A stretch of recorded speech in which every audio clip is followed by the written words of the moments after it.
Congratulations, JM! Bati ni Tiffany sa kaibigan nang matapos na ang graduation nito. Thank you. Congratulations din. Pareho na tayong graduate. Nakangiti niyang bati din sa kaibigan. Anong plano mo ngayong graduate ka na?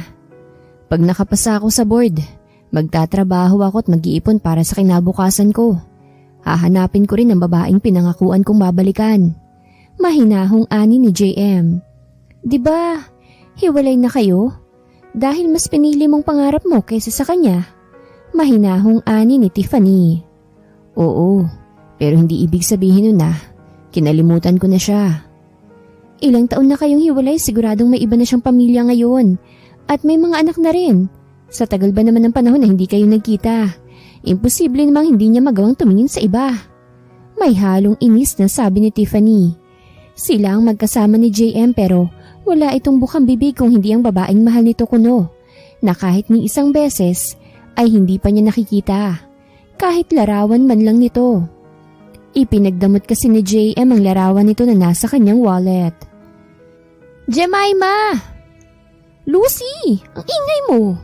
Reklamo kagad ni Jemima nang sumigaw si Lucy pagkapasok sa opisina niya. Ay, sorry naman, nakala ko hindi ka busy eh.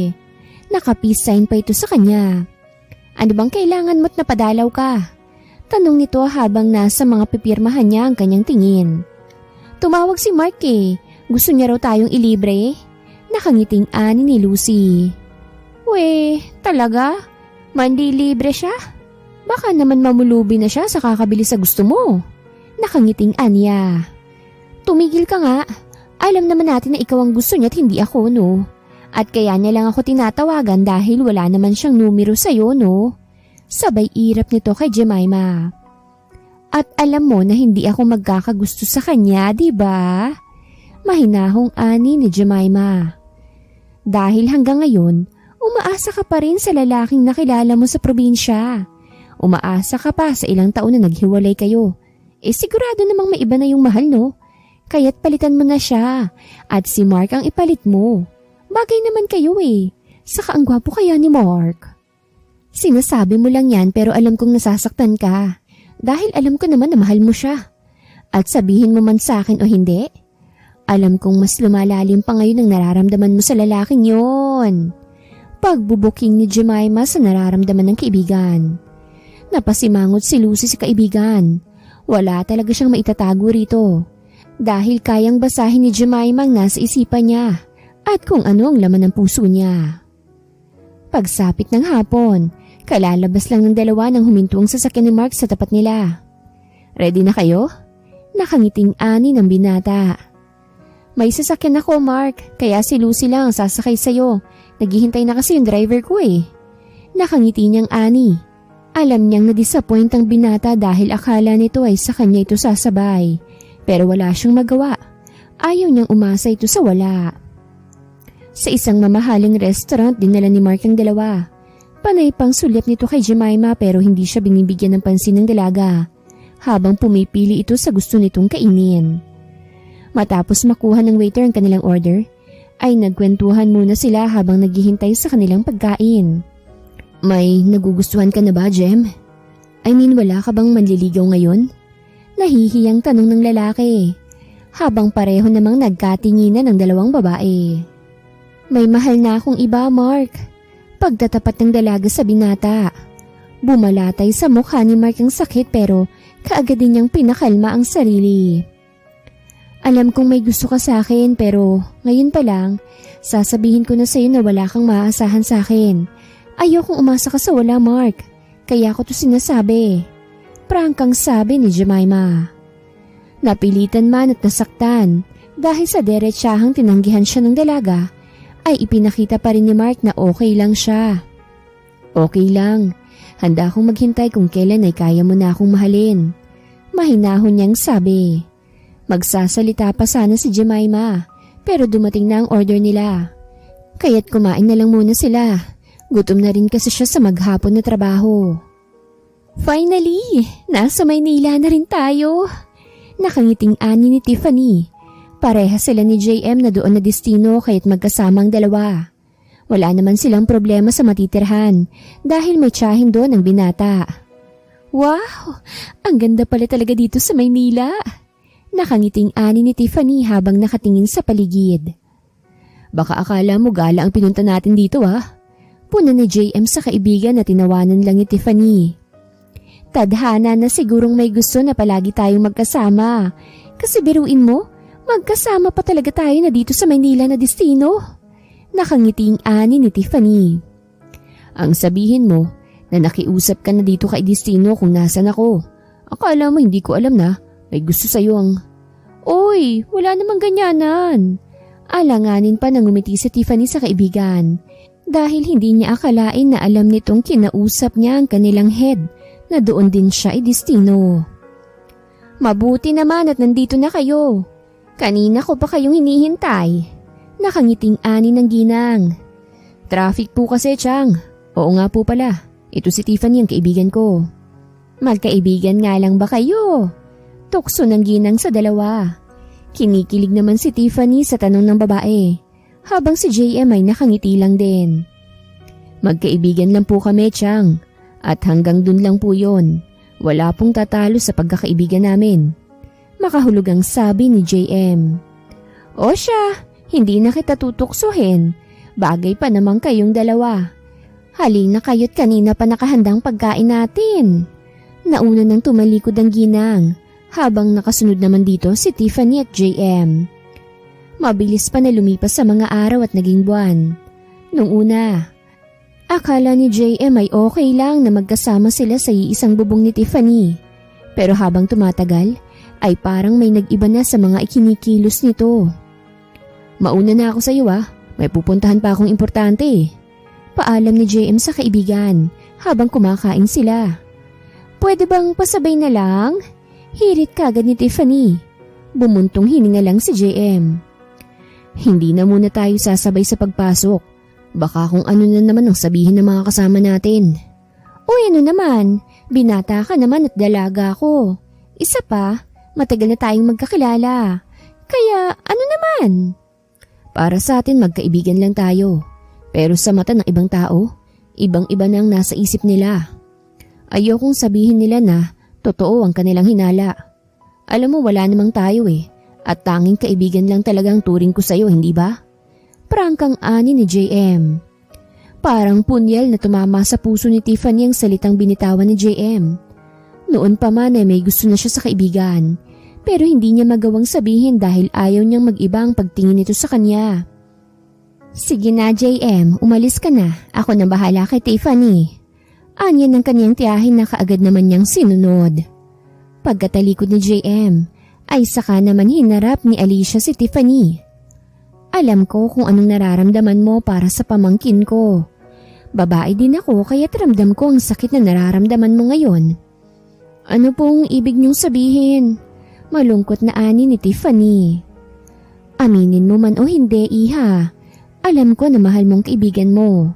Bakit hindi mo sabihin sa kanyang totoong nararamdaman mo? Baka naman sakaling may pagmamahal din siyang nararamdaman sa'yo. Ani Alicia sa dalaga. Huminga ng malalim si Tiffany at sinalubong ang mapanuring tingin ng ginang. Kahit sabihin ko po sa kanya na mahal ko siya, hindi pa rin niya ako maiintindihan dahil ibang laman ng puso niya. At tanging kaibigan lang ang turing niya sa akin. Malungkot na sabi ni Tiffany. Sa likod ng pintuan ay dinig ni JM ang pinag-uusapan ng dalawa. May nakalimutan pala siyang gamit kaya siya bumalik at iyon ang narinig niya. Alam mo, iha, maganda ka naman, mabait, mapag-alaga, halos sa'yo nang ang lahat. Pero kapag puso na kasi ang mismong ayaw sa'yo, hindi mo talaga ito matuturuan na gustuhin ka. Kung hindi man ikaw ang ginusto nito. Bata ka pa, iha, at makakahanap ka pa ng lalaking totoong magmamahal sa'yo. Nakangiting payo ni Alicia sa dalaga. Napaiyak na yumakap si Tiffany kay Alicia. Parang ang ina lang kasi nito ang kausap niya na hindi siya hinuhusgahan kung anong tunay na nararamdaman niya. Sa kanyang sasakyan ay napahilot si JM sa kanyang noo dahil sa kanyang narinig. Hindi siya makapaniwalang mahal siya ng kaibigan na itinuturing niya ng kapatid. Ilang araw na simula nang iwasan ni JM si Tiffany. Sobrang sakit para sa dalaga na iniiwasan siya ni JM. Maging sa pag-uwi ay hindi na sila magkasabay. Kung magkasama man sila ay minsan na lang. At sa pagkain, palagi nang nauuna si JM at umaalis na hindi nagpapaalam sa kanya. May problema ba tayo? Ilang araw ka nang ganyan at palagi mo akong iniiwasan. Tanong ni Tiffany sa kaibigan nang maabutan niya ito sa labas ng bahay. Masyado lang akong busy at maraming iniisip, kaya wag mo akong intindihin. Mahinahon niyang sabi. Akala mo ba, hindi ko nahahalata na iniiwasan mo ko? Ayoko lang na lumalim pang nararamdaman mo sa akin, Tiffany. Mahal kita, oo, pero bilang kaibigan lang. Kaya ako umiiwas para hindi kita masaktan ng gusto. Kung natuturuan lang sana ang puso na mahalin ka, ginawa ko na. Pero hindi Kahit na anong gawin ko, hindi mawawala sa isip at puso ang babaeng tunay na tinitibok nito. Turo ni JM sa kanyang puso. Lalo lang nasaktan si Tiffany sa sinabi ng binata. Gusto niyang magwala nang wala na sa harapan niya ang lalaking nagpapabaliw sa kanya. Kung akala mo basta na lang kitang bibitawan, JM, nagkakamali ka. Gagawin kong lahat makalimutan mo lang ang babaeng yun. Hindi ako makapapahayag na sa kanya ka mapupunta. Over my dead body. May diin niyang sabi habang pinapahid ang tumutulo niyang luha. Ouch! Daing ni Jemima nang mabunggo ang noon niya sa taong kasalubong niya. Are you okay, miss? Nag-aalalang tanong ng lalaki sa dalaga. Nakayuko kasi si Jemima habang hawak ang kanyang noo. Biglang nawala ang sakit na nararamdaman ni Jemima sa noo nang marinig ang boses ng lalaking nakabungguan niya. Nang mag-angat siya ng tingin ay parehong hindi sila nakagalaw ni JM habang nagkatitigan. JM? Mahinang bigkas ni Jemima sa pangalan ng lalaki, pero dinig din naman to. Jemima, what a coincidence. Dito pa tayo nagkatagpo. Nakangiting ani ni JM na makabawi sa gulat. Ngumiti ng matamis si Jemima sa binata at pinasadahan to ng tingin mula ulo hanggang paa. Pulis ka na pala ngayon. Congratulations Natupad mo rin ang pangarap mo. Ngumiti pa siya ng tipid dito. Babe! Parehong natigilan ng dalawa nang dumating si Tiffany at tinawag na babe si JM. Para namang nabingi si Jemima sa narinig niya mula sa kaharap na babae. Nakaangkla ng kamay nito sa braso ng lalaki. Sino siya, babe? Magkakilala ba kayo? Tukoy ni Tiffany kay Jemima. Yeah, magkakilala kami dahil kaibigan ko siya. Inunahan na ni Jemima ang binata. Oh, really? Wow! Ba't hindi mo naman sinabi, babe, na may maganda ka palang kaibigan? Nakangiting ani ni Tiffany habang nakay Jemima ang kanyang tingin. Kilala niya ang kaharap na babae dahil kita niya na ito sa wallet ni JM, kaya't gusto niya itong inggitin ng lumayo na ito kay JM. Thank you sa papuri. Ikaw rin naman maganda ka rin. At bagay kayong dalawa. Ngumiti pa si Jemima ng matamis sa babae na siyang ikinainis nito. Hindi kasi umepekto ang pagpapainggit niya rito. Mukhang may lakad pa kayo Sige, mauna na ako sa inyo Kaagad na tumalikod si Jemima sa dalawa at hindi na hinintay pa ang sagot ng mga ito. Pwede ba next time? Don't call me babe sa harapan ng ibang tao. Dahil baka kung anong isipin nila. Ayokong isipin nila na may relasyon tayo. Mahinahon ngunit batid sa boses ni JM ang galit sa kaibigan. Kaya wala sa oras na napabitaw siya sa braso nito. I'm sorry, hindi na mauulit. Hinging tawad niya rito, pero hindi na siya pinakinggan pa ni JM. Mabilis itong umalis at sinundan si Jemima. Okay ka lang ba? Ba't namumulay ang mata mo? Takang tanong ni Lucy. Kararating lang niya para samahan sana ang kaibigan na gumala. Gusto kong uminom. Wait, what? Napasunod na lang si Lucy sa kaibigan nang dumiretso na ito sa kanyang sasakyan. Panghihinayang ang unang naramdaman ni JM nang paglabas niya ay nakaalis na rin ang sasakyan ng hinahabol niya. Damn it! Galit niyang ani.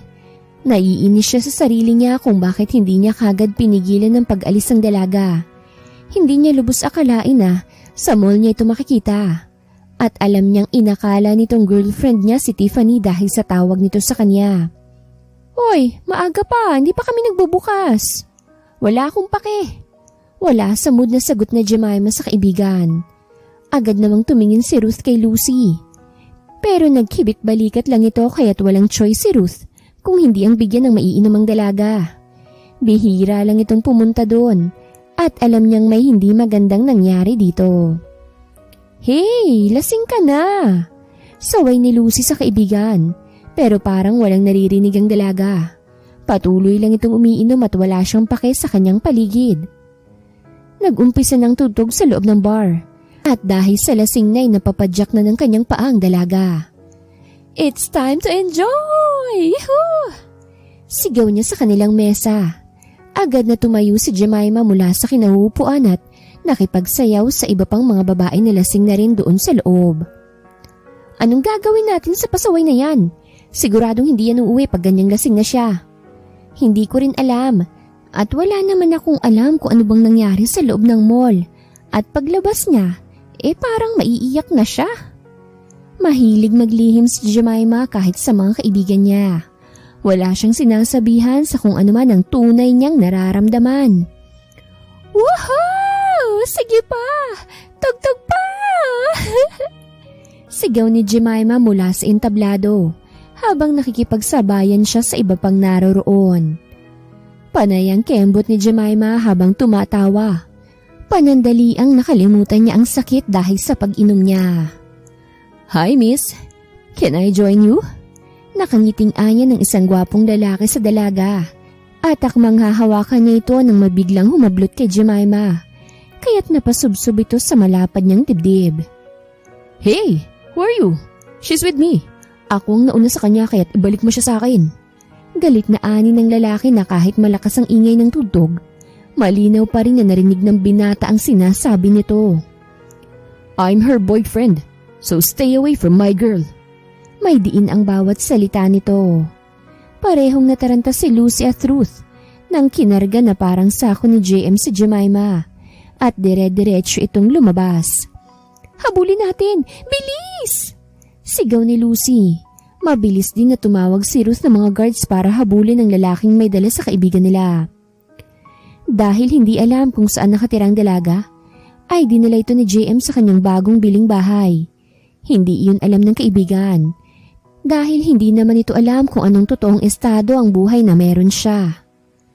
Anong gagawin natin? Saan natin nahanapin si Jemima? Problemadong ani ni Lucy kay Ruth. Pati sila'y namroblema na rin. Anong nangyari kay Jemima? Nagkukumahog si Mark na lumapit sa dalawang kaibigan nang makitang mga ito sa labas ng bar. Hindi makapagsalita ng maayos si Lucy. Maging si Ruth ay walang tamang sagot ang maibigay kay Mark. Lucy! Ano ba? Sino kumuha kay Jemima at bakit kayo nandito? Paano napunta si Jemima rito? Pasigaw na ani ni Mark sa kaibigan. Huwag mo akong sigawan, ano ba? Hindi lang ikaw nag-aalala, pati rin kami. Balik ni Lucy sa lalaki. Napakamot ng kanyang sentido si Mark at hindi alam kung anong unang gagawin. Sa bahay ni JM ay pinaghahampas ni Jemima ang lalaking may karga sa kanya. Sa sobrang kalasingan niya hindi niya alam kung nasaan siya at kung sino ang lalaking para siyang sakong pinasan. I hate you! I hate you! Damn you! You ruined my life before! And now, inulit mo na naman! Hindi mo alam kung gaano kasakit ang ginawa mo nun sa akin. Umiiyak na ani ni Jemima at yumuyugyug pang balikat niya habang nakayuko sa balikat ni JM. Nasasaktang nakikinig si JM sa sinasabi ng dalaga. Hindi niya lubos maisip na sobrang sakit ang naidulot niya noon dito. I'm sorry. Hinging tawad niya sa dalagang umiiyak habang haplos ang buhok nito. Alam kong nasaktan kita ng sobra at alam ko na nangako ako sa iyo na hahanapin kita pagkatapos kong graduate. Pero hindi ko nagawa. Sana mapatawad mo ko sa ginawa ko noon sa iyo. Babe, may surprise ako sa iyo. Nakangiting ani ni Jemima habang nakayakap sa binata. Nasa kanilang tagpuan sila dahil walang class si JM. May sasabihin din ako sa iyo, babe. Seryosong ani ni JM sa dalagang nakayakap sa kanya. Agad na pabitaw si Jemima kay JM at sinalubong ang tingin nito. Alam niyang seryoso ang binata at kinakabahan siya sa maaari nitong sabihin. Babe, may problema ba? Malumanay niyang tanong sa binata. Isang malalim na hininga ang pinakawalan ni JM bago malungkot na hinawakan ang kamay ng dalaga. I will do this not because of me, kung hindi dahil sa'yo. Kailangan kong tapusin ang pag-aaral ko para may maginhawang buhay akong maibibigay sa'yo. Paliwanag niya sa dalaga. Diretsuhin mo na ako. Ano bang gusto mong sabihin? Gusto ko munang maghiwalay tayo pansamantala. Diretsyong ani ni JM. Biglang tumigil ang mundo ni Jemima dahil sa narinig mula sa lalaking mahal niya. I know masakit to para sa'yo. Sa akin din naman masakit to eh. Pero gusto kong tapusin muna ang pag-aaral ko.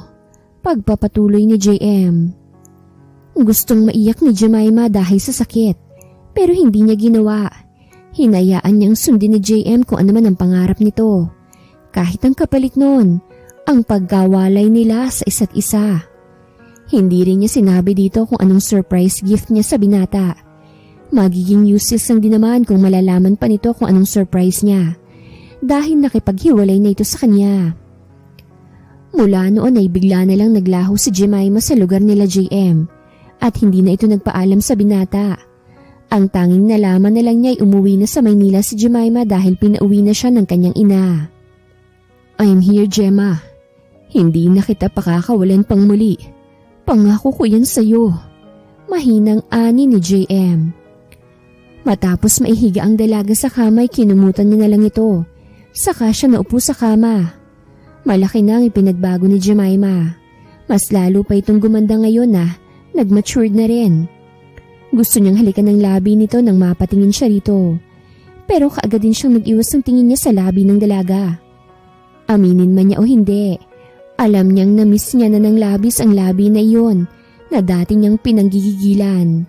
Ayaw niyang masira ang tiwala ulit ni Jemima sa kanya. Kaya titiisin niya na lang muna na hindi ito mahalikan. Nagising kinabukasan si Jemima na masakit ang ulo niya. Nang maalalang nangyari kahapon ay mabilis siyang nagmulat ng mata. At ganoon na lang ang gulat niya nang wala siya sa kanyang kwarto. Shucks!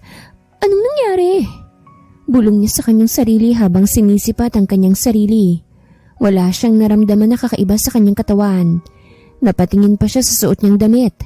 Alam niyang hindi sa kanya yun kaya't dali-dali siyang bumangon. Sa bahay ng tiyahin ni JM ay wala sa mood na umupo si Tiffany sa upuan. Kakain na naman siyang mag-isa dahil hindi umuwi si JM. Halos magdamag siyang walang tulog sa kakahintay dito. Pero ni anino nito ay hindi niya nakita. Kumain ka na't malelate ka na. Huwag mo na siyang hintayin. Hindi na yun uuwi dito lalo pat nakabili na siya ng sarili niyang bahay. At sa tingin ko ay doon na siya mamamalagi. Nakabili na ng sariling bahay? Takang tanong ni Tiffany. Ayoko sana itong sabihin sa'yo pero oo. Dahil gusto niya nang mapag-isa. Mahinahong anya ng ginang. Gustong maiyak ni Tiffany dahil sa nalaman ni hindi man lang nagpaalam sa kanyang binata na nilipat na pala ito ng tirahan. Lalong nawalan ng gana sa pagkain si Tiffany at nagpaalam na lang na aalis na siya. Samantalang sa bahay ni JM ay dahang-dahang naglakad si Jemima para hindi siya makalikha ng ingay. Hindi niya kilala kung sinong may-ari ng bahay kaya't kailangan niyang makatakas mula doon. Ano ba naman to? Daig ko pang magnanakaw dito ah. Kakainis. Reklamo niya habang patuloy sa paglalakad. Akmang bubuksan niya ang pinto nang biglang may nagsalita sa likod niya. Where do you think you're going? Nanlaki ang mata ni Jemima nang may magsalita sa likuran niya. Ngunit nang mabusesa ng lalaki ay mabilis pa sa 4:00 nilingon niya ito. Turo niya sa lalaki. Yes. Ngayon ka lang ba nakakita ng gwapong lalaki? Ang kapal na mukha mo ah. Tuwidang tayo na hinarap ni Jemima ang lalaking nanakit sa kanya. Anong ginagawa ko dito? Bakit ako nandito? Nasa bar lang ako kagabi ah. Bakit pagising ko nandito na ako? Seryoso niyang tanong sa binata. Hindi ko alam kung saan ka nakatira, kaya't dito na kita dinala. At kung bakit ka nandito, sarili mong tanungin mo. Kumain ka na muna bago ka umuwi. Alam kong gutom ka na kaya wag ka nang magpakipot pa. Diretso siyang iniwan ni JM habang siya naman ay hanggang inis na lang. Akala mo naman mapapasunod mo ako sa gusto mo. Kumain kang mag-isa mo, no? Bulong niya sa kanyang sarili. Kaagad siyang tumalikod at pinihit ang seradora. Pero gano'n na lang inis niya nang malaman na nakalak ang pinto. Siniguro kung hindi ka makakalabas kahit wala kang choice kung hindi samahan akong kumain, okay? Let's go. Kanina pa akong nagugutom. Napapadyak si Jemima na sumunod sa binata. Dahil kung itrato siya ng binatay parang wala itong kasalanan sa kanya. Alam niyang wala na siyang karapatan sa lalaki pero alam din niyang hinihintay niya ang pagkakataon na ito. Let's eat. Ubusin mo yung kanin na nasa plato mo nang tumaba ka naman. Hindi yung para ka ng walis tingting sa liit ng katawan mo. Agad na napatingin si Jemima sa katawan niya. Saka sinamaan ang tingin ng kaharap. Anong akala mo sa akin, patay gutom? Ikaw ang may sabi niyan. Diretsyong sabi ni JM sa dalaga at hindi pinansin ang sama ng tingin nito sa kanya. Dahil gutom na si Jemima ay hindi niya namalayan na naparami na pala ang kain niya. Masarap din kasi ang luto ng binata at ang ginawa nitong sabaw para sa kanya ay sobrang nagustuhan niya ang lasa. Matapos mahugasan ang pinagkainan nila ay inihatid na ni JM ang dalaga kung saan ito nakatira. Dito ka nakatira? Ano naman kung dito ako nakatira? Wala sa mood niyang sabit, diretso siyang lumabas ng kotse nito. Napatingin na lang si JM sa likod ng dalaga nang tuluyan na itong makapasok sa gate. Hindi nga siya nagkamali sa iniisip niya noon. Mayaman nga ang dalaga kaya't mas lalong kailangan niyang magsikap para maipakita sa dalaga na kaya niya itong buhayin na hindi kailangan ng pera na mga ito. Saan ka ba nanggaling at kahapon pa kaming nag-aalala sa'yo? Okay ka lang ba? Wala bang nangyari sa'yong masama? Hindi ka ba nirip ng lalaking yun? Sunod-sunod na tanong ni Lucy sa kaibigan niya nang makapasok ito sa loob ng bahay nila. Kung makarip ka naman dyan? You mean, hindi ka ginalaw ng lalaking yun? Na totoong boyfriend mo siya? My gosh! Paano ka nagka-boyfriend nang hindi namin nalalaman? Walang prenong tanong ni Lucy. Pwede ba? Isa-isahin mo lang yung tanong mo. Daig mo pa yung isang abogado kung makapagtanong eh. Sita niya sa kaibigan. Jemima naman, nagwo-worry lang kami sa'yo, no? I know, at salamat. Pero kailangan ko munang matulog. Parehong napakamot si Lucy at Ruth sa kanilang mga ulo nang hindi na sila kinausapan ng kaibigan nila. Okay na sa kanila ang ganon. Ang importante, walang masamang nangyari dito. Hapon na nang muling magising si Jemima. Ramdam na rin niya ang gutom kaya't bumangon na siya't naligo. Matapos niyang magbihis ay kumain lang siya ng konti. Saka siya umalis. Kailangan kasi niyang pumasok. Alam niyang marami siyang trabaho sa opisina at kailangan niya yung tapusin. Good afternoon, Ma'am Jem. Bati ng mga empleyado niya sa kanya na tinanguan lang niya. Kanina pa si Mark sa loob ng opisina mo. Salubong ni Lucy sa kaibigan. What? Anong ginagawa niya rito? Napakamot sa kanyang ulo si Lucy. Saka sinabi kay Jemima na isa ito sa mga naghahanap sa kanya kahapon. Hindi niyo na lang sana siya tinawagan. Nakaabala patuloy tayo ng tao. Sermon niya sa kaibigan na makapasok sila sa elevator. Anong gagawin namin? Wala na kaming ibang alam na pwedeng malapitan kung hindi siya lang. Sino ba kasing lalaking nun at bigla ka na lang niyang kinuha? Pero in fairness ang gwapo niya at halatang marami siyang pandesal sa kanyang tiyan. Kinikilig na ani ni Lucy. Tumahimik ka nga dyan. Huwag mo na siyang pagpantasyahan, okay? O bakit hindi mo naman siya boyfriend, hindi ba?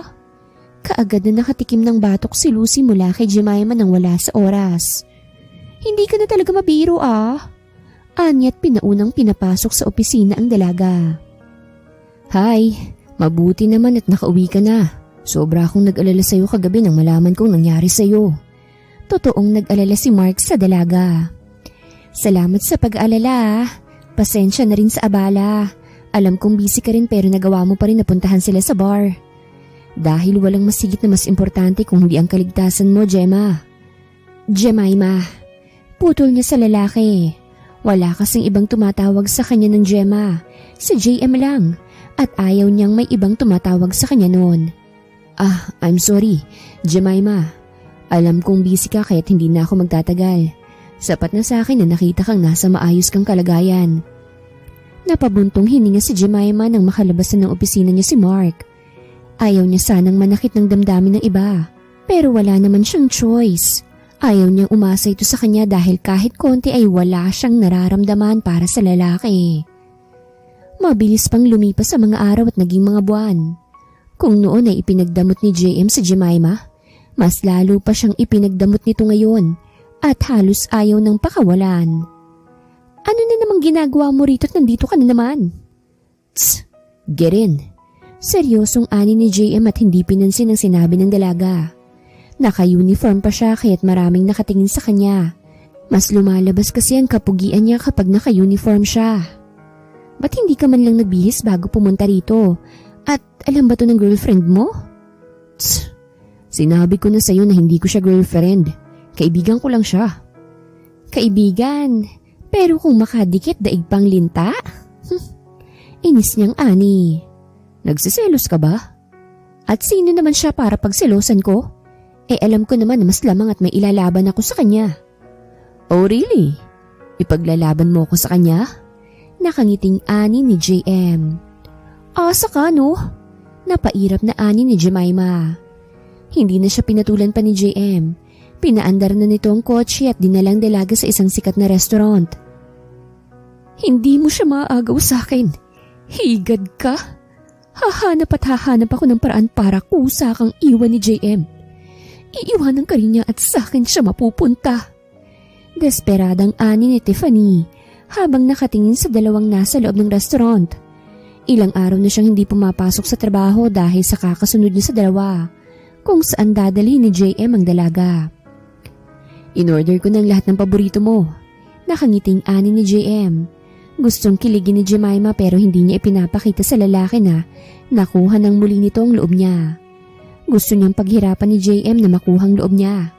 Alam niyang mahal siya nito at naniniwala siya na totoo ang sinasabi nitong wala itong ibang mahal kung hindi siya lang. Totoo po, Lola? Uuwi na po tayo ng Pilipinas? Tuwang tanong ni Fritz sa kanyang abuela. Yes, apo. Alam kong namimiss mo na ang mami mo kaya't babalik na tayo doon. Nakangiting ani ng ginang. Yes! Uuwi na kami ng Pilipinas! Masayang sigaw ng bata at nagtatalon pa sa kanyang kama. Careful at baka mahulog ka! Natatawang sabi ng ginang habang nakatingin sa kanyang apo. Ilang taon na rin ang dinala noon ng ginang ang anak ni Jemima para makapagtapos sa pag-aaral ang pasaway niyang anak. Nabuntis man ito ng maaga. Hindi naman niya magawang itakwil to kaya't matapos manganak ay dinala niya sa ibang bansa ang apo niya. Habang si Jemima ay napilitan din na tapusin ang pag-aaral niya. Kaparusahan sa kanya ang malayo sa kanyang anak. Kahit araw-araw na nakakausap sa video call ang anak niya, ay nangungulila pa rin siya rito. Dahil ibang makausap lang sa cellphone at ang makayakap mo mismo ang anak mo. Pauwi na sana si Jemima nang may kumatok sa kanyang opisina. May bisita ka. Mahinang ani ni Lucy sa kaibigan. Sino? Takang tanong niya rito. Wala kasi siyang inaasahang bisita. Hindi pa man nakakapagsalita si Lucy nang pumasok ang hindi niya inaasahang bisita. Kaagad na lumabas si Lucy sa opisina at hinayaan ng dalawa na mag-usap sa loob. Miss Tiffany Garcia, anong klaseng hangin ang nagdala sa iyo rito at napunta ka rito? So, you're the CEO of this company? Yes, I am. And why? Ang akala ko talaga noon isa lang basurang babaeng dating girlfriend ni JM. Diretsahin mo ko kung ano bang kailangan mo. Seryoso niyang sabi sa babae. Nandito ako hindi para makipagkaibigan sa'yo. Kung hindi para balaan ka, nalayuan mo si JM. Matalimang tingin na ipinukol niya sa dalaga, pero hindi man lang natinagang kaharap.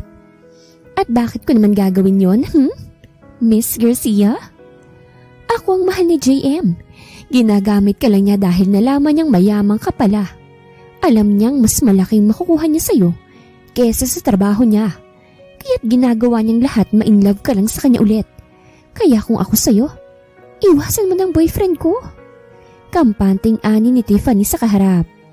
At sino ka para utusan ako sa kung anong pwede kong gawin, ha? Naawa lang ako sa'yo. Siyempre bilang isang babae, alam ko yung pakiramdam ng ginagamit lang para sa isang hangarin. Bakit? Nagamit ka na ba, Miss Garcia, at nasasabi mo yan? Makahulugang tanong ni Jemima sa babae. Alam kong gusto mo noon pa si JM, kaya't ba't naman ako maniniwala sa'yo?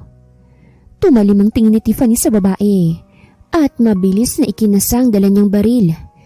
Sinadya niyang dalhin yun para pag hindi sila nagkaintindihan ni Jemima, ay madali niya itong matatakot.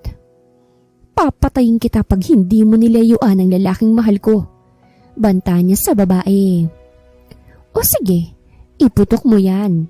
Tignan ko kung sinong mamalasing sa ating dalawa. Isa pa, kahit pamapatay mo man ako, sa tingin mo ba magiging malaya ka? Ngumiti ng matamis si Jemima at pinasagahan ng tingin ng nagkalat na CCTV sa loob ng kanyang opisina. Alam kong matalino ka, Miss Garcia, dahil isa kang pulis. Kaya inunahan na kita.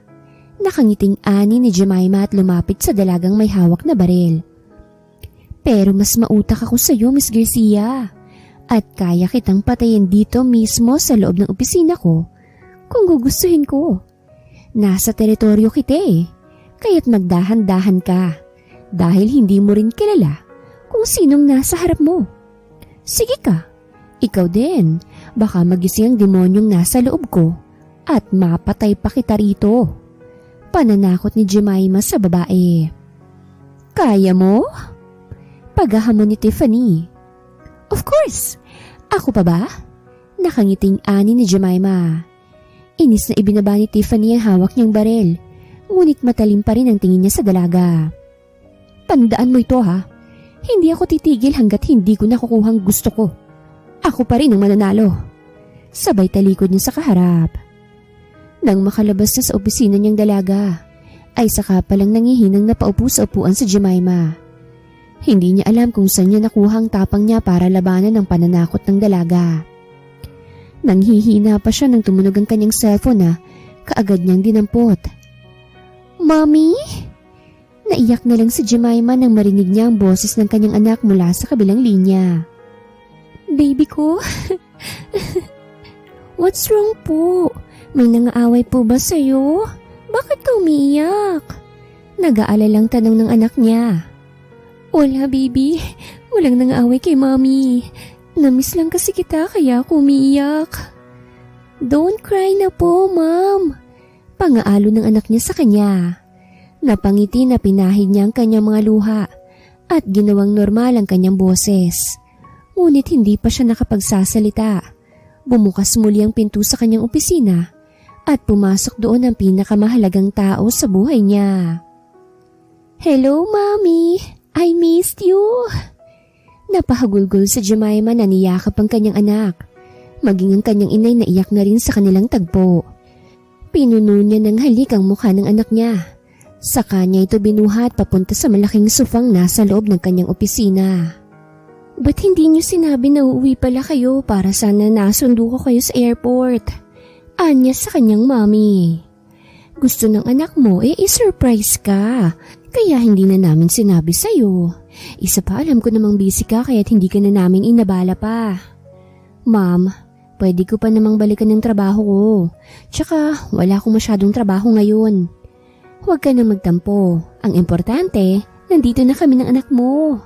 Nakangiting sabi ng ginang. Natapos ang buong araw ni Jemima na halos hindi na mawala ang kanyang ngiti. Sobrang daldal kasi ng anak niya. Hindi ito nauubusan ng sasabihin kaya't pansamantalang nakalimutan niya ang kanyang takot. Pagsapit ng gabi, habang abala sa kanyang pagluluto si JM, bigla na lang may nag-doorbell sa labas ng kanyang bahay. Nakailang tunog pa yon bago niya binuksan. Ano? Hindi na naituloy pa ni JM ang dapat na sasabihin niya nang biglang may pumalo sa kanyang likuran, dahilan para mawalan siya ng malay. Dalhin niyo sa loob ng kanyang kwarto. Utos ni Tiffany sa dalawang tauhan niya. Kung hindi niya makuha si JM sa santong dasalan, pues kukunin niya ito sa santong paspasan. Matapos maayos ang binata sa kanyang kama, ay isa-isang hinubad ni Tiffany ang suot na damit nito. Halos maglaway pa siya na nakatingin sa maskulado nitong katawan. Nakangiting niyakap ni Tiffany ang nakatihayang binata at sa itsura nito, halatang pagod to sa kung ano man ang ginawa nilang dalawa. Gusto kong ipadala niyo yan sa taong gusto kong pagbigyan yan. Siguraduhin niyo lang na matatanggap niya yan. Utos niya sa kanyang tauhan. Areglado po, ma'am. Agad nang umalis ang dalawang tauhan niya habang siya'y nag-e-enjoy habang kinukuhanan ng picture ang katawan ng binata na mahimbing na natutulog. Kasalanan mo lahat to eh. Kung sana ako nilang minahal mo, hindi na sana tayo hahantong sa ganito. Mahal na mahal kita, JM. Pero hindi mo makita yon dahil wala kang ibang nakikita. Kung hindi siya lang, kahit akong kasama mo, siya pa rin ang iniisip mo. Kahit hiwalay na kayo. Umiiyak na ani ni Tiffany. Nang magkaroon ng malay si JM, mabilis na napahaplo siya sa kanyang sentido. Sinipat pa niya ang kanyang sarili dahil akala niya ay patay na siya. Akmang babangon siya nang makaramdam siya ng nakadagan sa kanyang tiyan. Gustong sumabog ni JM sa galit nang makitang kaibigang nakayakap sa hubad niyang katawan. What the heck are you doing? Dumagundong sa bawat sulok ng kwarto ang galit at parang leon na angil ni JM sa dalagang kasama.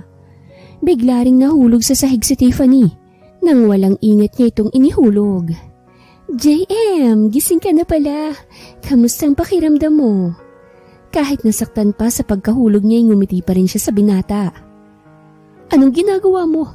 Idiot! Ginagawa ko lang ang tama, JM.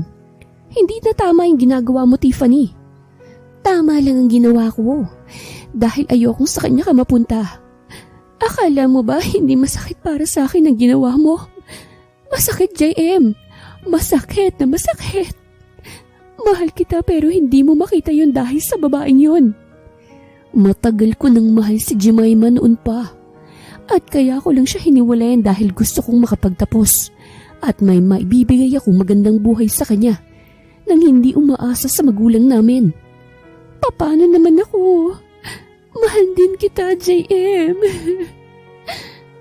Umiiyak na anya ng dalaga. Pero hindi kita mahal, Tiff. Alam mo yon. Tanging kaibigan at kapatid lang ang turing ko sa'yo. Kaya ako umiiwas dahil ayokong nasasaktan kita. Pero ano ginagawa mo? Mas pinoproblema mo pang damdamin mo kaysa sa trabaho mo. Kinalimutan mo na ang sakripisyo ng magulang mo sa'yo nang dahil sa akin. Pati trabaho mo pinababayaan mo na. Na siyang dahilan para matanggal ka na sa trabaho mo. I don't care. I don't care kung matanggal man ako sa serbisyo. Ikaw lang naman ang importante sa akin eh. At ikaw ang dahilan kung bakit ko kinuhang kurusong pagpupulis. Dahil sa'yong lahat-lahat ng yun. Umiiyak na sabi ni Tiffany. Hindi makapaniwalang napatitig si JM sa mukha ng dalaga. Sa itsura nito ngayon ay nagmumukha na itong desperada. Sinayang mo lahat ng pagsisikap ng magulang mo para sa'yo. Nang dahil lang sa walang kwenta mong nararamdaman. I'm sorry kung isa ako sa dahilan kaya't ka nagkaganyan. Iisa lang ang puso ko, Tiff. At tumitibok lang to sa babaeng siyang dahilan kung bakit ako nagsisikap ngayon. Lalo lang naiyak si Tiffany sa sinabi ng binata. Kung hindi man kita makuha mula sa kanya, sinisigurado ko na hindi ka na rin niya babalikan pa. Nakangiting ani ni Tiffany bago dinampot ang nagkalat niyang damit sa sahig. Ma'am Jem, may sulat pong ipinadala sa inyo. Imporma ng katulong. Kanino raw po galing? Taka niyang tanong sa babae. Wala pong pangalang nakalagay eh. Sige po, pakilapag na lang dyan sa mesa. Kaagad ding umalis ang katulong sa harap ni Jemima. Mabuti na lang at nakatulog ng anak niya dahil na rin siguro sa pagod, kaya't mabilis itong nakatulog. Matapos isarang laptop, ay sunod niyang dinampot ang sobrang nasa harap niya. Kanina niya pa yun gustong buksan pero parang ayaw ng kamay niya. Dahan-dahan niyang binuksan yun at unang tumambad sa kanya ang dalawang larawan. Parehong nakangiti ang dalawa at halatang masaya sila. Ngunit ang huling larawan ang kumuha ng buong atensyon niya. No, This is not true. Nanginginig pa ang kamay niya na nakahawak sa larawan na naghahalikan at parehong walang saplot ang dalawa. Hindi na malaya ni Jemima na umaagos na pala ang mga luha niya. Daig pa niyang sinaksak ng paulit-ulit nang dahil sa kanyang nakita. Mga hayop kayo! Nanginginig ang kalamnan niya dahil sa sakit at galit. Wala pa man silang relasyon ni JM, pero nagtaksil na ito sa kanya. Halos buong magdamag ay hindi nakatulog si Jemima sa kakaisip sa nakita. Alam niyang namamagana rin ang mga mata niya dahil sa kakaiyak niya. Bakit ko ba iniiyakan ng hayop na yun? Kausap niya sa kanyang sarili. Siyempre, mahal mo siya eh. Anya ng kabilang bahagi ng puso niya. Pero hindi na bukas. Alam ko, ngayon lang to. Bukas wala na ito. Wala na ring sakit. Kausap niya sa kanyang sarili. Kahit nakulang sa tulog, ay bumangon pa rin si Jemima para magtrabaho. Tulog pa ang anak niya kaya't inihabilin na lang niya ito sa kanyang ina. Bye mom. Mag-iingat ka ha. Maaga pa pero naka-shades ka na. May problema ba sa mga mata mo? No, wala po ma'am. Trip ko lang. Aalis na ako. Mabilis na siyang sumakay sa kanyang kotse para hindi na siya kulitin pa ng kanyang ina. Pagdating niya sa kanyang opisina, ay nagkukumahog na sinalubong siya ni Lucy. Ito ang personal assistant niya. Dahil sa halos lahat ay alam na nito. Maging ang pakialaman siya ay gusto na rin nito. Nasa loob ang boyfriend mo. At oh my gosh, ang gwapo talaga niya. Halos gusto nang tumili ni Lucy. Pero sa halip na ma-excite ay muling nabuhay ang galit niya sa binata. Kaya't pagkapasok niya sa kanyang opisina, ay ito mismo ang una niyang hinarap. Hayop ka! May gana ka pa talagang makipagkita sa akin matapos kang makipaglaro sa kama sa malanding yon. Hayop kang buisit ka! Galit na sinugod ni Jemima ang binata. At dahil hindi napaghandaan ni JM ang ginawa niya, ay hindi siya nakailag sa mag-asawang sampal na dumapo sa magkabilaan niyang pisngi. Napatakip sa kanyang bibig si Lucy nang makitang ginawa ng kaibigan niya. Ibang-iba to sa nakilala niyang Jemima na halos hindi makabasag pinggan kung kumilos at magsalita. Anong kasalanan ko? Anong kasalanan mo? Nagpapatawa ka ba? Akala mo ba hindi ko alam na nakipagsiping ka sa babaeng yon? Tapos ngayon makikipagkita ka pa sa akin? Hayop ka talaga! Pinagsusuntok ni Jemima ang dibdib ng binata. Ngunit ni isang beses ay hindi man lang umiwas si JM dito. Hinayaan lang niya na bugbugin siya ni Jemima hanggang sa napagod na ito. Ramdam niyang panghihina nito hanggang sa muntik na itong mapaupo sa sahig. Now tell me, anong dahilan at nagkakaganyan ka? Maayos pa tayong magkausap kahapon ah. Napabuntong hininga sa JM nang wala siyang makuhang sagot mula sa babae. Tumabi siya ng upo dito at itinaas ang ulo nitong nakayuko. Pinigilan ni Jemima na wag tumulo ang mga luha niya pero hindi siya nagtagumpay. Kusa na itong tumulo nang makasalubong niyang nagtatanong na tingin ni JM sa kanya. Pinahid ng binatang mga luha niya. Saka siya nito niyakap ng mahigpit. You didn't know how much I missed you, babe. Miss na kita. I'm sorry.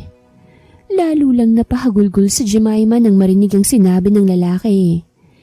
Inaamin niyang miss na niya ang lalaki at nakakagaan sa loob niya ang simpleng amoy ng pabango na gamit nito. Nang kumalma na si Jemima, ay saka pa lamang ito nagsalita. Ibinigay niya kay JM ang ipinadala sa kanyang mga larawan. Nanginginig ang kamay ni JM habang hawak ang larawan. Kung hindi mo ito titignan ng mabuti, maniniwala ka talaga na totoo ito dahil maganda ang pagkaka-edit sa naturang larawan. Halatang edited tong larawan. Isa pa, paano ako makikipaghalikan sa kanya kung tulog naman ako?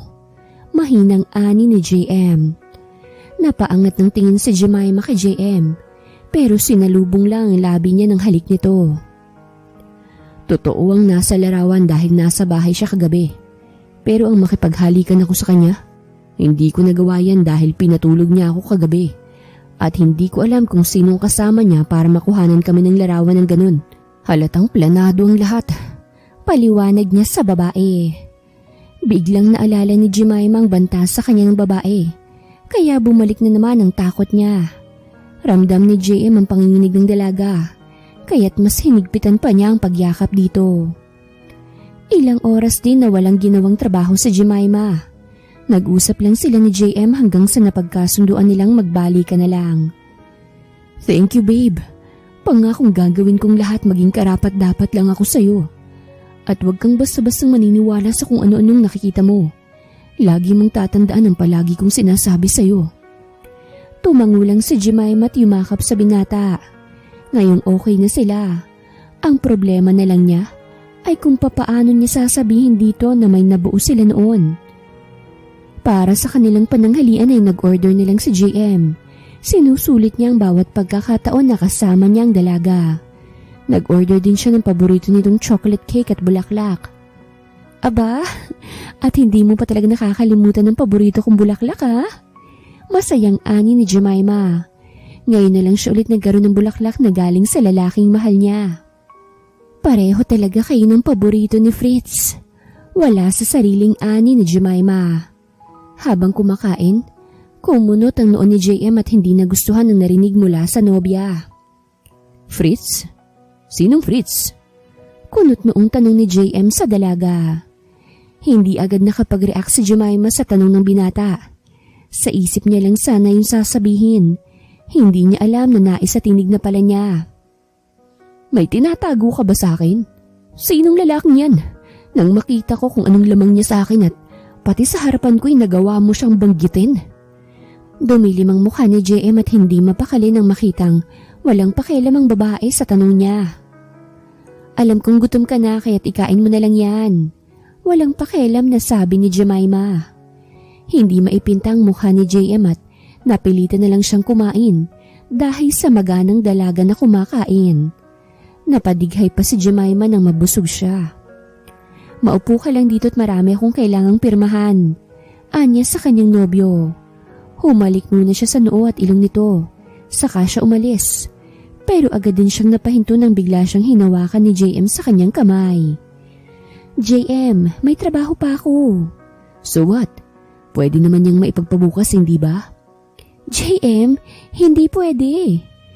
Pero sa halip na makinig ang lalaki, ay mas hinigpitan pa nito ang pagyakap sa kanya. Saka nito kinintilan ng halik ang kanyang batok, kung saan ang kiliti niya. JM! Bumigat ang paghinga ni Jemima.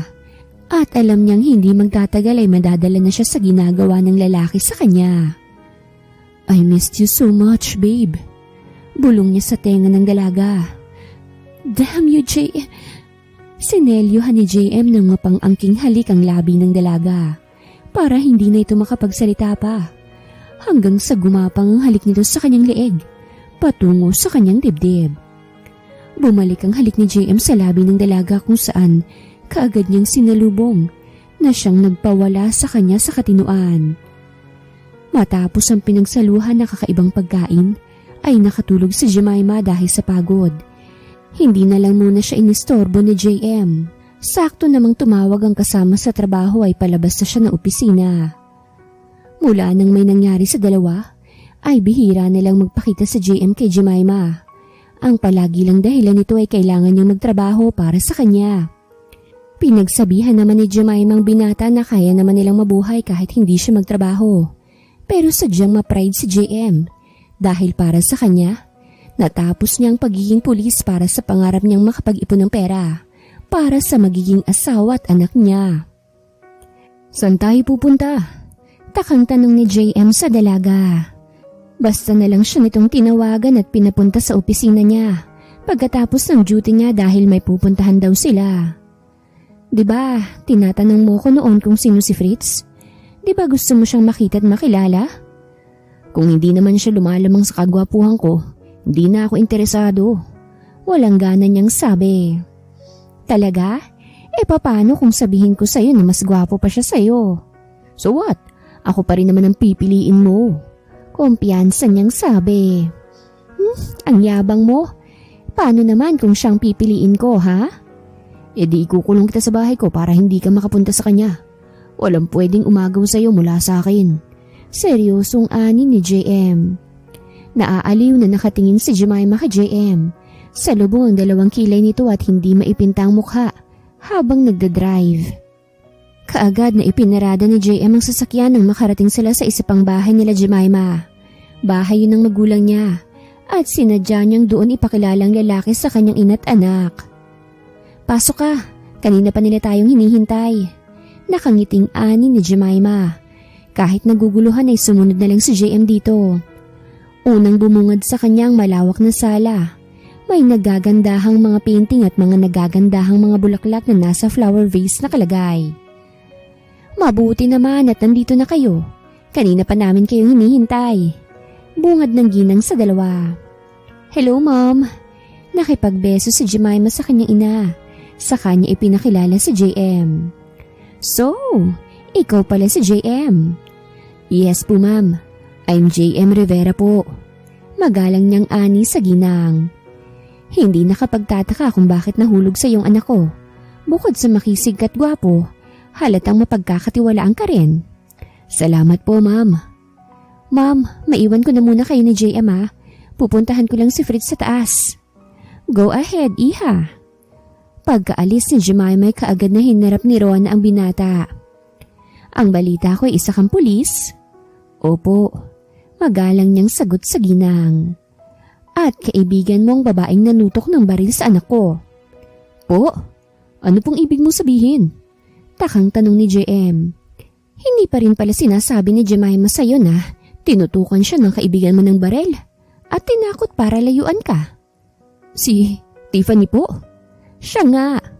Kaya't gusto kong malaman kung kaya mo bang protektahan ang magiging pamilya mo laban dyan sa obses mong kaibigan. Diretsuhin mo na po ako, Ma'am. Hindi ako papayag na magpakasal sa iyo ang anak ko hanggat walang kasiguraduhan ng kaligtasan nila laban dun sa babaeng yun. Alam kong ugali ng isang obses. Kaya nitong pumatay at magpakamatay para lang sa taong mahal nila. At sa ginawa niya sa anak ko, mukhang handa niyang gamitin ang pagiging pulis niya. Makuha lang ang iyong puso. Naikuyom ni JM ang dalawang kamao at hindi niya yun itinago sa ginang. Ilang buwan na silang nagkabalikan ni Jemima. Pero ni isang beses ay walang sinabi si Jemima na ginanon siya ni Tiffany. Daddy! Oh my goodness! Totoo nga po! Andito si Daddy! Sigaw ni Fritz. Hindi nakapagsalita si JM dahil sa gulat nang yakapin siya ng bata. Pero ang mga mata niya ay nagtatanong kay Jemima kung bakit siya tinatawag na daddy ng bata. Mommy, totoo nga pong sabi mo, Daddy is so handsome like me. Sabay sipat ni Fritz sa kilay ng ama, ilong nito at pati labi ay hinawakan na niya. Hindi napigilan ni JM na tumulo ang mga luha niya dahil sa nalaman. Magkahalong saya at galit ang nararamdaman niya. Pero mas nangibabaw ang siya dahil hindi maipagkakailang anak niya ang bata dahil para silang pinagbiyak na bunga. Maiwan ko na muna kayo nang magkausap kayong mabuti. Halika na muna, apo. Samahan mo si Lola sa kusina. Ani Rona bago tumungo sa kusina. Siya ang surprise ko sana sa'yo noon. Nung araw na nakipaghiwalay ka sa akin. Pagtatapat ni Jemima sa binata. Damn it! Bakit hindi mo naman kagad sinabi sa akin? Mababanaag sa boses ni JM ang galit. Sinubukan ko naman pero naunahan mo ko. Pero tinanong pa kita nun kung ano bang surprise mo sa akin. Paano ko pa sasabihin sa iyong lahat kung nauna ka nang makipaghiwalay sa akin? Akala mo ba naging madali sa akin na tanggapin ang ginawa mo? Hindi, JM. Dahil alam kong pagagalitan ako ng aking ina kapag nalaman niyang nabuntis ako habang nagbabakasyon lang ako. Kaya sinubukan ko siyang ipalaglag noon. Mabuti na lang at may nakakita sa akin na dinudugo ako noon at dali-dali niya akong dinala sa ospital. Doon na rin ako kinuha ng mami ko. Mahabang paliwanag ni Jemima sa binata. At kung hindi pa tayo nagkita hanggang ngayon, hindi ko pa rin malalaman ang totoo dahil wala ka naman talagang balak na ipakilala siya sa akin. At pinagselusan ko pang anak ko. Nakakahiya, diba? Nagseselos ka sa anak mo mismo. Biglang lumambot ang boses ni JM at humingi ng tawad sa dalaga. Kung nawala ang anak niya, siguradong cargo de konsensya niya ang nangyari. I'm sorry. Hindi ko alam. Kung sana sinabi mo sa akin noon ang totoo, hindi na sana ako nakipaghiwalay pa sa'yo. Gusto ko lang na makapagtapos ng pag-aaral para mabigyan ka ng magandang buhay. Dahil ayokong makita kang naghihirap, kaya ko yun ginawa. At huli na nang malaman ko na wala ka na sa probinsya. Ngayong may anak na pala tayo. Gusto kong lumagay na tayo sa tahimik. Ayoko nang malayo pa kayo sa akin ng anak natin. Hindi na nagdalawang isip pa si Jemima na pumayag sa gusto ng binata. Kaya't pinaalam kagad nila ito sa ina ni Jemima. Ganon din kay JM. Kamusta na pala si Tiffany? Hindi ko na siya nakikita. Tanong ni Jemima nang makadalaw si JM sa kanila. Naalis na siya sa trabaho at hindi ko na alam kung makakabalik pa ba siya. Matagal na rin siyang wala sa bahay ng tiyahin ko at hindi ko alam pa kung nasa na siya. Pero alam mo, naaawa pa rin ako sa kanya. Kasi buong mundo niya parang sa'yo na lang niya pinapaikot. Huwag mo na siyang isipin. Sarili mo na lang isipin mo't ang anak natin. Malapit na rin tayong ikasal. Kaya't gusto ko ang bubuin nating pamilya ang pagtutuunan natin ng pansin. Habang naghihintay sa araw ng kanilang kasal, ay bihira na lamang magkausap ang dalawa. Pinagbabawalan kasi sila na hindi sila pwedeng magkita dahil sa may mga pamahiin na sinusunod ang magulang ni JM. Alam nilang sa unang ninuno pa ang pamahiin na yon, kaya hinayaan na lang ni Jemima at JM ang mga ito. Hindi man sila magkita, palagi naman silang magkausap sa cellphone sa pamamagitan ng video call. Best, ikakasal ka na, gala naman tayo. Dahil pagkasal ka na, hindi ka na makakagala pa kasama kami, di ba Ruth? Lucy, alam mong busy ako. Tignan mo nga tambak na ako ng pipirmahan dahil ilang araw akong hindi nakapasok. Pumayag ka naman na, ngayon lang naman to eh. Huwag ka mag-alala at kami nang bahala sa gastos. Kumindat pa si Ruth kay Jemima. Para lang pumayag ito. Walang nagawang dalaga kung hindi ang pagbigyan ng dalawa. Nag-text lang siya kay JM na gagala silang tatlo. Napagkasunduan kasi nila na susunduin siya para sa labas kumain kasama ang kanilang anak. Nakaalis na po siya, ma'am. Balita ng tao ni Tiffany sa kanya. Good. Alam niyo nang gagawin niyo sa babaeng yan. Yes, ma'am. Nakangiting ibinaba ni Tiffany ang cellphone niya habang humihit-hit ng sigarilyo. Hindi ako makapapayag na magiging masaya kayong dalawa. Samantalang ako naghihirap dahil sa sakit dahil sa inyong dalawa. Kung hindi ko man maangkin sa JM, hindi ka rin mapupunta sa kanya. Kaya't patas na tayo. Nakangising ang ani. Sa mall kung nasaan ang tatlo ay hindi mapakali si Jemima. Panay pang tingin niya sa kanyang cellphone kung nag-reply ba si JM sa kanyang text. Okay ka lang? Kanina ka pabalisa May problema ba? Sita ni Rose sa kaibigan niya na siyang unang nakapansin sa kanya. Wala, hinihintay ko lang yung text ni JM. Hindi pa ba tayo uuwi? Mamaya na, ano ka ba? Mag-enjoy na muna tayo rito. Ani Ruth at hinila ng kaibigan. Sumunod na lang din si Jemima dahil alam niyang hindi siya makakawala kay Ruth. Pagsapit ng 5:00 ay nagpasya ang tatlo na umuwi na, kaya sabay-sabay na silang lumabas ng mall. Pero bago pa man sila makarating sa kanilang sasakyan, ay may humaharurot na motorsiklong papunta sa kanilang kinaroroonan. Gemma, dapa!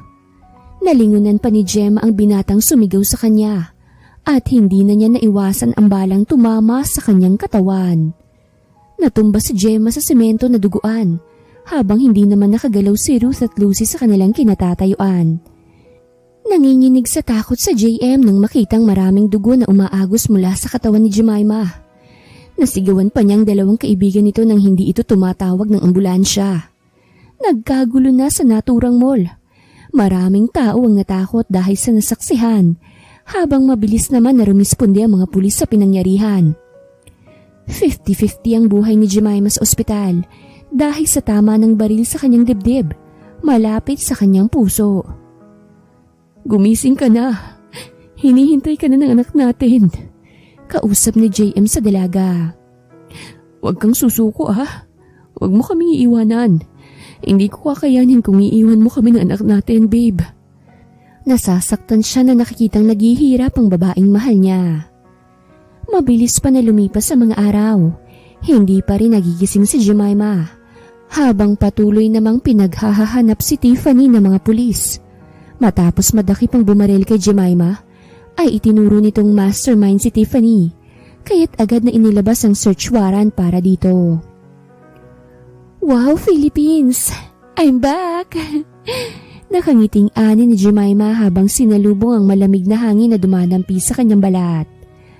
Halos 3 taon silang nanatili sa ibang bansa para sa kanyang recovery.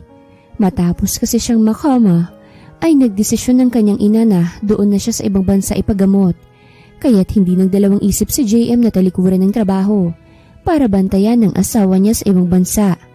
At after 3 years ay nakabalik na rin sila. Sa ibang bansa na rin nagpakasalang dalawa. At dahil mamamalagi na sila sa Pilipinas, ay nagpakasal silang muli sa simbahan at kasama na nila ang kanilang mga magulang. Muling nagkaanak si Jemima at JM ng batang babae, habang nagkatuluyan naman si Mark at Lucy. Si Ruth ay focus pa rin sa kanyang negosyo, habang si Tiffany ay matagal na ring patay matapos siyang nanlaban sa mga pulis na humuli sa kanya. Nakakalungkot man ay wala na silang magagawa dahil hindi na nila maibabalik pa ang nangyari na. Ang bango talaga ng asawa ko. Mahinang bulong ni JM habang sinisinghot ang buhok ng bagong ligo niyang asawa. Palagi akong mabango, kaya't wag kang ano dyan no. Alam kong may kailangan ka kaya't nagkakaganyan ka na naman. Babe naman, gusto mo, isama na lang kita para hindi ka na magsaselo sa akin? Nakangiting ani ni JM. Ang kapal naman ng mukha mo, sino ka ba para pagselosan ko? Nakairap niyang anya sa kanyang asawa.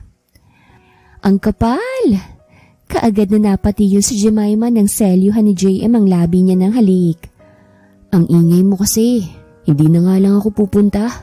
Natatawang hinampas ni Jemima ang asawa dahil alam niyang inaasar lang siya nito. Imbitado ito sa birthday party ng dating kasama sa trabaho. At dahil gabi na, hindi na pumapayag pa si Jemima na kaagad namang inokeya ni JM. Kailangan mo akong pagbigyan ngayon dahil hindi mo ako pinayagang umalis. Nakangising ani ni JM. Halika nga rito't lulunurin kita ng pagmamahal ko. Natatawang ani ni Jemima na ikinatawa rin ni JM. Wakas.